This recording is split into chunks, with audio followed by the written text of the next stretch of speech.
It's your boy BurnaMaleik, man. I just jumped off the porch with Dirty Good Bastard. Only the real gon' feel what I spill. Straight up. Hold on, call my phone, I hit you back, you wanna need to know. Don't ask too many questions, just hit back when I'ma need to load. What's the All right, we got BurnaMaleik jumping off the porch with us today. Yes, sir. How you feeling today, gang? Feeling good, man. Feeling good. Happy to be here. For sure, man. It's a pleasure to have you here with us. Yes, sir. Always, always. Wow. So how I feel to be in the city of Atlanta? Shit feel good. I've been out here a few times. Shit, it's always love every time I come out here. You know what I'm saying? So I fucks with it for sure. For sure. What's some of the other things you dibble and dabble with when you did it at the city? Shit, I got homie out here who do a fashion line and shit. So when I be out here, usually I be helping him with like promoting shit that, you know what I'm saying, helping him get that shit. Yeah. Shit, he got a pop-up shop tomorrow. Shit, that's what I'm doing too. Got another little thing I'm doing too. So. That's real spill. How important is it to you, would you say, it is to be a part of not only your own success, but you know, your homeboys' success that's around you? Definitely important, shit, because I look at it like, I always give niggas the energy I want them to give me, you know what I'm saying? So anytime any of my people want some help and need some help, I'm always there for them. So that's just shit. I just feel like that's genuine loyalty type shit, you know what I'm saying? So yeah, it's important because shit, you later on, motherfucker, everybody be wanting some shit. They feel like they're entitled to something, but you gotta put some work in and actually be there through the process, you know what I'm saying? To expect some shit out of anything. You know? Even then, you can't really expect shit, but you know, that's just how I look at it. Real spill. So how would you compare that to growing up in a city like St. Louis, Missouri? Shit. St. Louis is it's crazy, for real. There's a lot of shit going on in St. Louis. I don't like to be the person to come and talk negative on my city on any platform, no. But it's a lot of shit that go on for sure. I grow up and shit, learn about, you know, survival, shit, how to survive. I feel like being in St. Louis, I can go anywhere and I'm cool, cause shit, ain't shit worse than what I come from. That's how I look at it. Yeah. How would you explain life and the culture out there for somebody who's never really been there? St. Louis is like, it's like you in the hood all the time. That's how I feel. Like, no matter where you at in St. Louis, a motherfucker could rob you, a motherfucker could kill you. Like, no matter where you at, you could think you in a good suburban neighborhood, but even in the suburbs, it go down. So it's like, as long as you stay out the way, you should be cool for the most part, you know what I'm saying? But even innocent people lose their lives and have shit happen to them just because, you know, that's the way the city is. Crime, we're the #1 crime city for a reason. Shit, ain't nothing to brag about, but that's just the statistics. It's there for a reason. So when would you say you realized that the streets and outside ain't nothing to fuck around with? Shit, when I was like 12.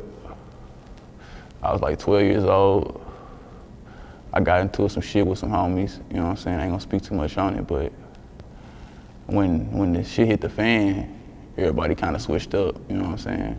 I was the only one that, you know what I'm saying, had to go to court, had to, you know, had a PO come into my classroom at 12 years old, pulling me out of class every month so they could check on me, make sure I'm doing good and shit. Like, I don't remember none of them other niggas having to do that, so. To me, that was a learning step right there. Like, all right, all these niggas you claim that's gonna be your brother, all that loyalty shit don't really mean nothing, you know what I'm saying? And even then, I still got a big heart, so I still be trying to like look out for other motherfuckers and shit a little too much probably sometimes, but yeah, that was when I learned the streets ain't really shit, cause you got niggas that are blood, crib, whatever you wanna claim, you know what I'm saying, whatever you wanna bang, and it's gonna always be a nigga in your circle that be willing to take you out. So it's like, why am I pledging my loyalty to any of that shit? It don't make sense to me. I'm about chasing a bag, getting some money. That's what it's about. I'm a hustler. Hustle City, St. Louis, STL. Can't spell hustle without STL, straight up. So when would you say you jumped off the porch? Shit. I don't know. It depends. I guess that kind of depends on what you say jumping off the porch is. I say like jumping off the porch is when would you say you experienced life for itself? Shit. Probably like 16 to 17. Yeah, that's when I started like making paper in the streets, you know what I'm saying? That type of shit. So, yeah, I'll probably say around that time, you know what I'm saying? I was in high school. I was doing bad shit before then, but you know, that's just being a kid. I feel like everybody do bad shit when they kids, you know what I'm saying? So I ain't never really looked at that as like I was out here trying to be a thug or nothing, you know what I'm saying? My people kind of instilled in me that shit was, they always told me that shit was dead, but you know, as kids, we gonna experiment and fuck around and play and do type of shit, you know what I'm saying? But I always knew that shit was dead for real, for real. So what would you say was the first lesson of the streets that you learned? First lesson of the streets is the shit I was talking about earlier, that niggas loyalty don't really mean nothing to most people you run into, you know what I'm saying? Like, loyalty mean everything to me, you know what I'm saying? If I call you my brother, I mean that shit with the bottom of my heart. Like, I'd do anything for you damn near, you know what I'm saying?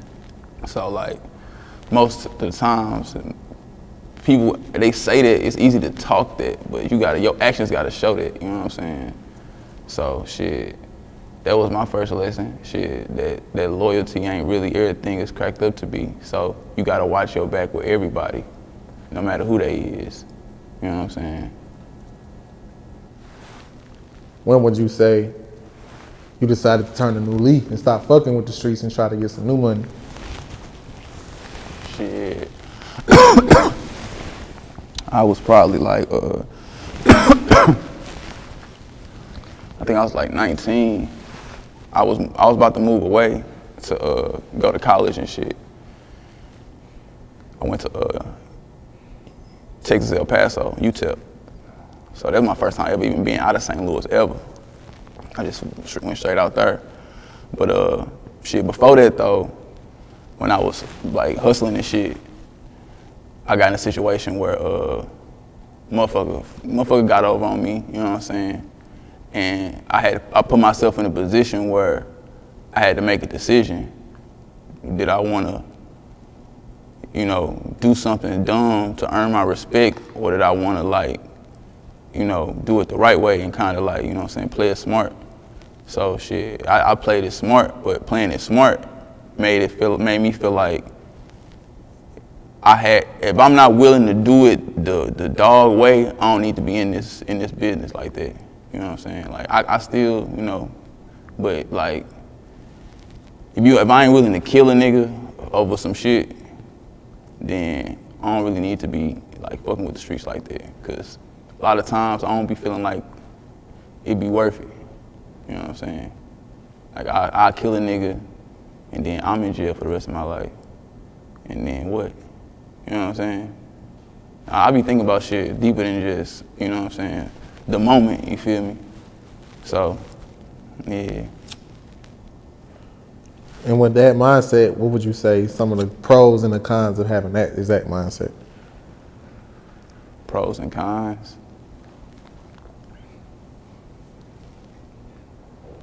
Shit. You mean like, as in like, what you mean like my mindset as in what? So basically like, knowing, you know what I'm saying, all right, if I go this way, this can happen, that can happen, that can happen, that can happen. If I go that way, this can happen, this can happen, this can happen. So what would you say are some of the shit you avoided, you know what I mean, by having that mindset, but what's some of the shit, you know what I'm saying, you avoided also from having that mindset? I get what you're saying now, I get what you're saying. Shit, I feel like, the pros to that is you knowing that it's more to shit than just, you know, that initial reaction, you know what I'm saying? Like, your longevity, I think that's the pro to that, you know what I'm saying? Shit, as far as like the con, shit, like, cons of you thinking shit through and not crashing out, shit, I don't know what the concept is. Exactly. It's not too many. Like, I can't even think of no con to that, you know what I'm saying? Like, But a lot of times niggas will think it is something. I always win though. I always win, for sure. A lot of times niggas think you like green or you square because you doing some shit that don't align with what they know, like crashing out, you know what I mean? Yeah. Yeah, it's a thin line. It's a thin line. That's why like I say I try not to fuck with the streets as much. Like, I'm still around the shit because that's just my profession. That's what I gotta kind of be around. But like, I try to avoid that shit because at the end of the day, motherfuckers, like you said, a lot of motherfuckers got a crash out mentality. You know what I'm saying? So if you ain't on that, then they will try to press you. And then you gotta prove yourself. You know what I'm saying? I ain't into the point where I feel like I gotta prove myself to no nigga. You know what I mean? Like, everybody who know me know. I ain't, you know what I'm saying? I ain't gotta say too much on it. All right. How is it being the most hated rapper in St. Louis? Annoying as a motherfucker, but I love it though. I love it. It motivates me. It keep me going to see that niggas just go out their day to find shit and make shit and just hate all day. It's just funny. Troll me is what they be doing. Why did you name yourself the most hated rapper? Because I feel like it's really only one other nigga for real in the city that like niggas hate on more than me. I pay attention to statistics. I watch numbers. I watch blogs. I watch all this shit. So I be paying attention. And like, only other nigga is like 30 deep grimy and see murder. Now that I think about it, all them niggas on the same side. So like, niggas don't like them because of some shit they done did or some niggas they didn't diss or something or whatever, you know what I'm saying? So I feel like that's one thing, but for me, I'm neutral, you know what I'm saying? I don't diss nobody, I don't got no beef with no niggas, none of that shit. So I stay out the way. I'm just on some paper chasing type shit. Yeah. But even with that, niggas still find time to troll me more than anybody else. It's hella funny. But like I say, I bring it on because that shit don't do nothing but elevate my career, for real. That's how I look at it. Like, so I don't really be that mad about none of that shit. It's funny to me, for real. Well, a lot of niggas will just go insane, knowing, like, oh, these people not fucking with it, you know what I'm saying? They just give up hope, but it's fine to see that, you know what I'm saying, you keep going and you use that shit to keep on. I know my shit hard, and I know it's motherfuckers who fuck with my shit all over the world, so niggas in my city be hating a lot of times, I feel like, cause I'm not doing what everybody else doing. And I don't hate on the niggas who doing what everybody else is doing, you know what I'm saying? That's cool, like, we got our own sound in St. Louis, you know what I'm saying? It's good that everybody is trying to push that sound, shit, but my shit just not like that, so because of that, and then I'm not soft-spoken when it comes to issues and shit, I speak out, and then when I speak out, shit, some of the blogs be picking it up in St. Louis and shit, so then, you know, motherfuckers feel some type of way about shit maybe I said or something, I don't know, you know what I'm saying, but I don't hold my tongue for nobody. I'm gonna speak on some shit if it need to be spoken on, I'm gonna speak on it, bro. I don't give a fuck about what it is, I'm gonna talk about it. Real spill. How did it make you feel once the third song you released went viral? Man, I was big-headed as a motherfucker back then. I was hella young. I was 18. I was about to turn 19 at the time. My first song I dropped, it did like 10,000 plays the first week because it was this dude from Philly. His name, Cashier Fresh, he go by now, but his name used to be Fresh 215. He was a funny Vine dude back in the day. He used to make funny videos and shit. You probably know about him. But I had him repost my shit a while back when I first dropped my first song, and it went up. My Instagram page went up and everything. So that's why I was like, okay. I was just playing around with it at that time though. So shit, I dropped another song after that. I started getting motherfuckers, famous dancers and shit to dance to the song. Like dude White Boy Chris, dude She Loves Michi, like a bunch of Trey Nub, all them little famous TikTok viral Vine motherfuckers. I was having them, paying them to, you know, dance to my song and shit. That motherfucker went up. So after that, shit, my next song, it was, I had reached out to T-Wayne. You know T-Wayne?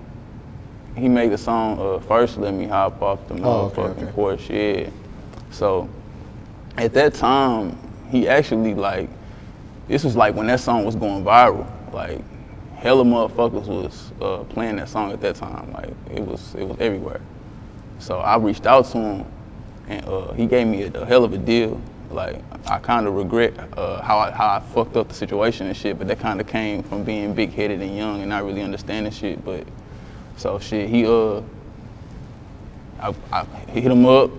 He saw I had did some work with the dancer dude. The dancer dude, when him was cool, so he was like, okay, since you didn't work with my people before, I'll throw you a play. He gave me the song or whatever. Shit, I put my verse on it, gave it to him, he put his verse on it.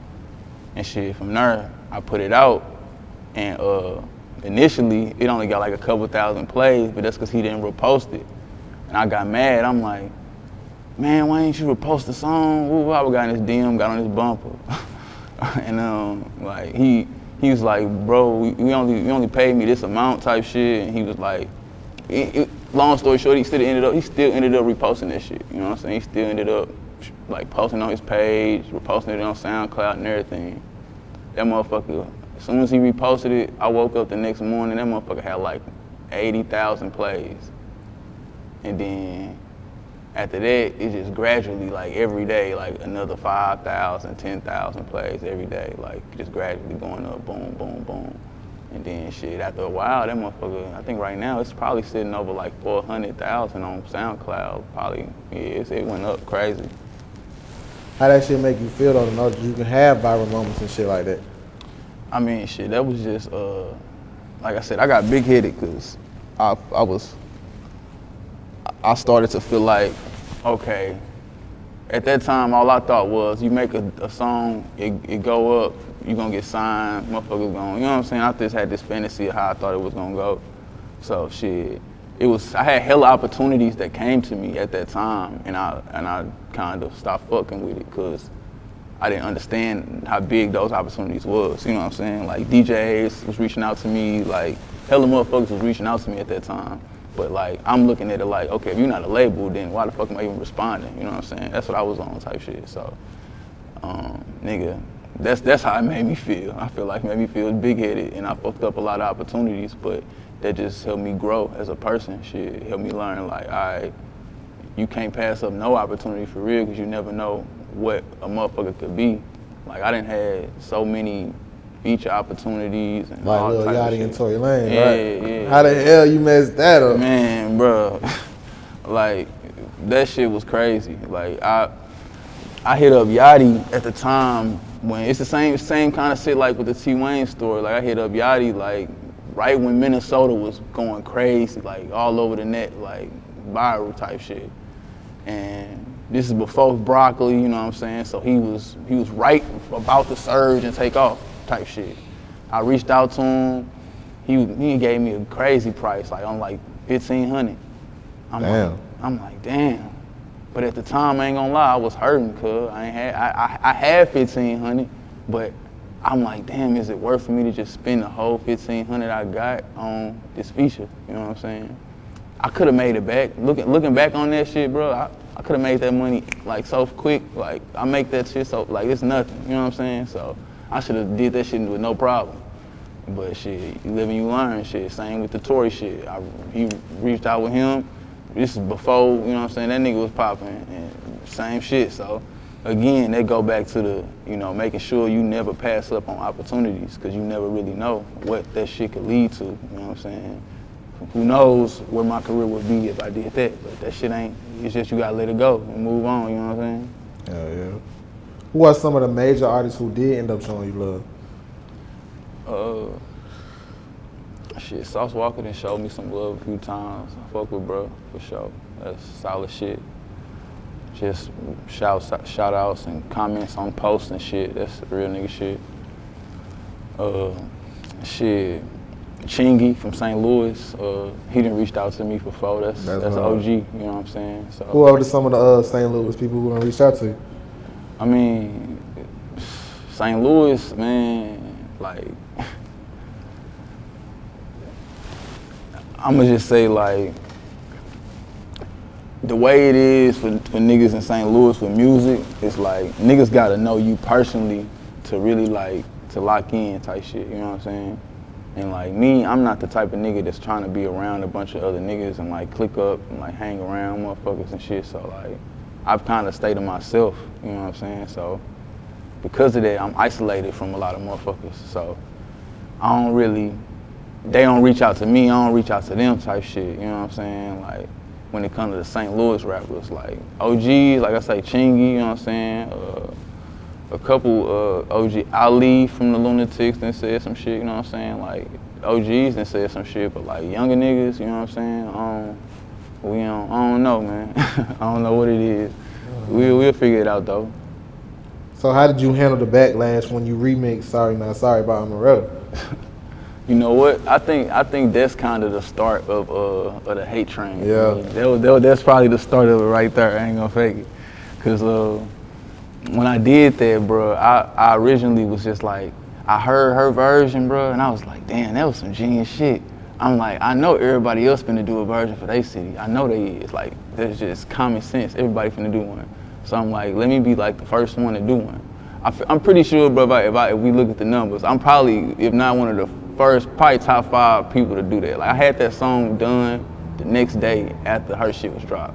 And I shot the video the day after that, and the video was dropped the day after that. So I had it done in like 3 days, video dropped, song done, everything. So maybe somebody got it out a day or something, but I had that shit hella fast.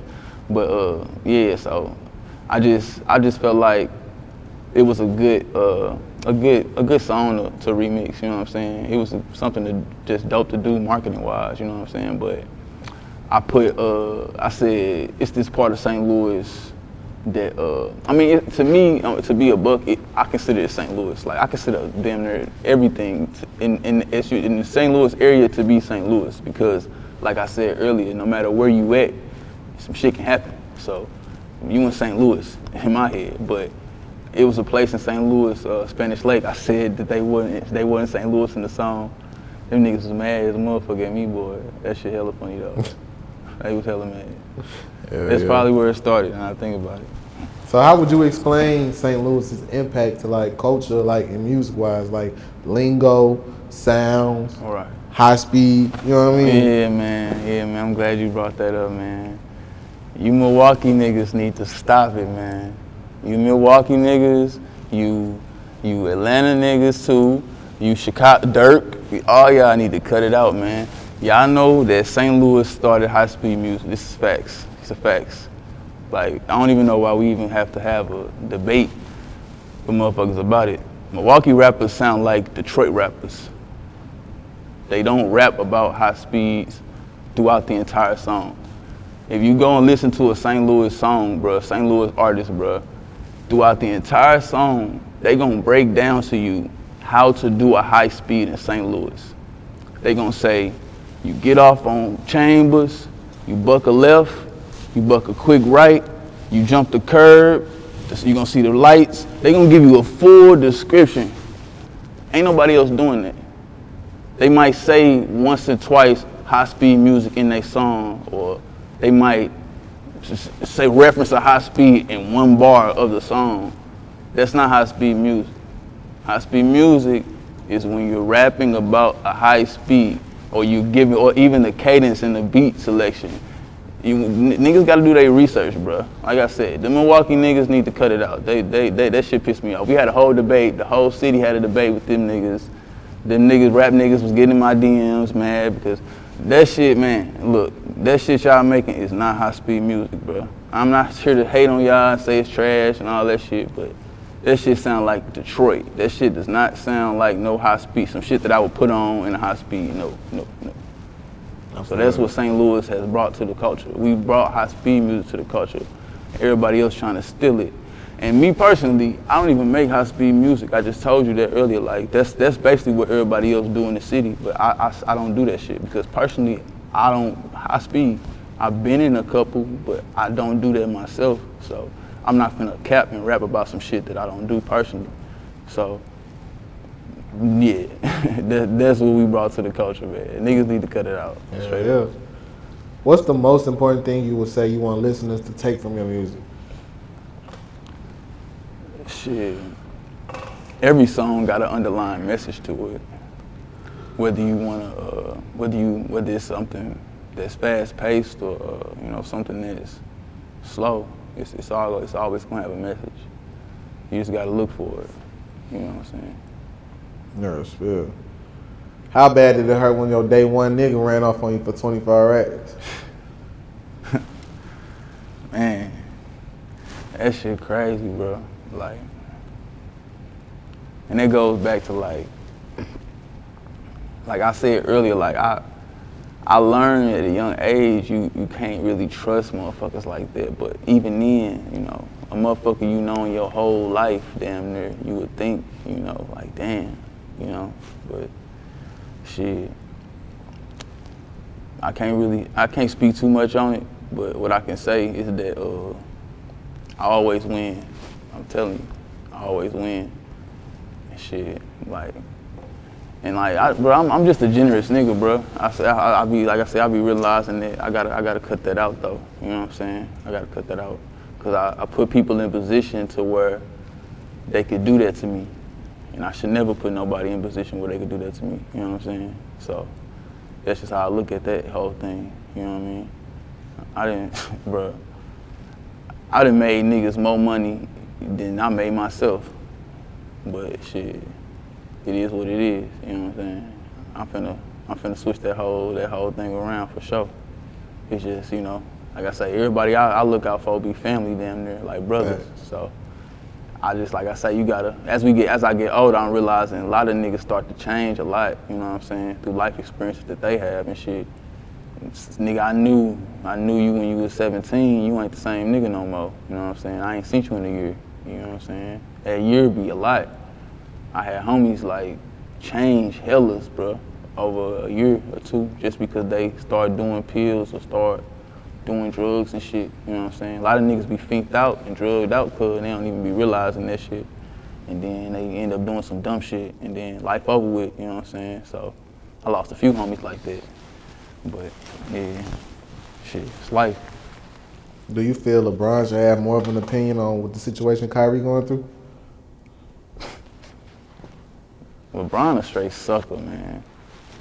I ain't gonna lie. I lost a lot of respect for bro. Like, I had a lot of respect for LeBron. He gained a lot over the years. And then I just feel like he blew it all with what he did, you know what I'm saying? Like, you could say nothing before you say something to defame somebody over something that is like, it's crazy. Like, ridiculous, man, ridiculous. I just feel like, man, he got a platform and a place where he could do something to really impact the world, man. If he'd have said something, man, you know how big that would have been? Like, but instead, you sit back and you watch, basically you watch the slave master whip the motherfucker, and you just don't do nothing. It's crazy, bro. Like, I just feel like how are we ever supposed to advance in this world, bro, if we don't have people that's willing to stand up? Like, and when somebody does stand up and we see them getting fucked up, we don't do nothing. You got the power to do it. Like, what's a couple $100 million to LeBron James? Like, bro, you a multi-billionaire. Like, we don't need them endorsement deals, bro. You are LeBron James. Kyrie don't need them endorsement deals. Kanye don't need them endorsement deals. They don't need that shit. Like, the black dollar is so fucking powerful, bro. We spend so much money in this economy, probably the most. I don't know the statistics, but I'm just saying. So, yeah, man, that shit disappointed me. Big disappointment. What's one of the biggest changes you want to see happen in our community? Biggest changes? Shit. I want to see some unity. I want to see I feel like people, we don't see the unity So because we don't see it, we don't believe it's possible. You know what I'm saying? Like, I always look back to the 60s and shit, like, and yeah, that situation and shit wasn't perfect and they weren't perfect, but they had somebody to look to. You know what I'm saying? When something happened, you know, in our community, you knew that somebody was gonna have a press conference about it. Somebody was gonna talk about it. We was gonna make a big fuss about it somewhere. It's like nowadays, like, it take for a motherfucker shit to go viral or something for anybody to even want to do something. You know what I'm saying? It's like, we supposed to, where the fuck is the NAACP? Where the fuck is the Black Panthers? Where the fuck is these niggas at? Like, they not nowhere in no neighborhoods. Shit, that's what I want to see. I want to see motherfuckers. We could put 100 thousands of black people together for BET Awards or for some irrelevant ass shit, but we can't put 100 of the richest black people in the room to talk about our community. Don't you think that'd be big news if we got Kanye, Jay-Z, even though all of their opinions ain't gonna be right, we don't give a fuck about all of their opinions. It's about the imagery. It's about what them kids gonna see. They gonna see, oh shit, they having this big meeting about us, about the community. Let's see what they talking about. Let's see, you know what I'm saying? That'll intrigue motherfuckers and make motherfuckers wanna do it. You know, that's one of my goals, shit. Hopefully I can get to that point someday. Wow, real spill. What else you working on right now?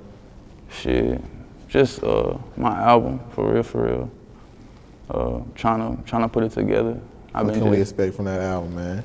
Man, heat, a bunch of heat, for real. I'm on my wave right now.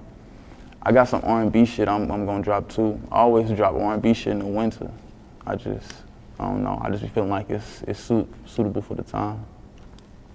What's some of the other business revenues you want to dive into? Oh yeah, I mean, I'm already in a bunch of business revenues right now. Shit, stocks trading and, you know, just running businesses, bro. I run like 6 businesses right now. Shit, life stressful as fuck. I ain't gonna fake it. But I learned that's what you gotta do to kind of get to that bag. You wanna become like a millionaire. You kind of gotta have like 3-4, you know, at least 3-4 streams of income, you know what I'm saying? So yeah, that's what I'm on. Shit, just trying to expand my portfolio in that regard, making sure I got money coming in all these different ways. So I'm set, my family's set forever, you know what I'm saying? Real spill. Yeah, that's what I'm on. That's why I shout out, goddamn me. Shout out my motherfucking mama. Shout out my motherfucking daddy, R.I.P. You know what I'm saying? Shout out all the people that support me. That's who I shout out. Real spill. BurnaMaleik, we appreciate having you on the porch with us today, gang. Appreciate you for having me, man. For sure. Hold on, call my phone, I hit you back, you wanna need to know. Don't ask too many questions, just hit back when I'ma need to load. What's time, don't talk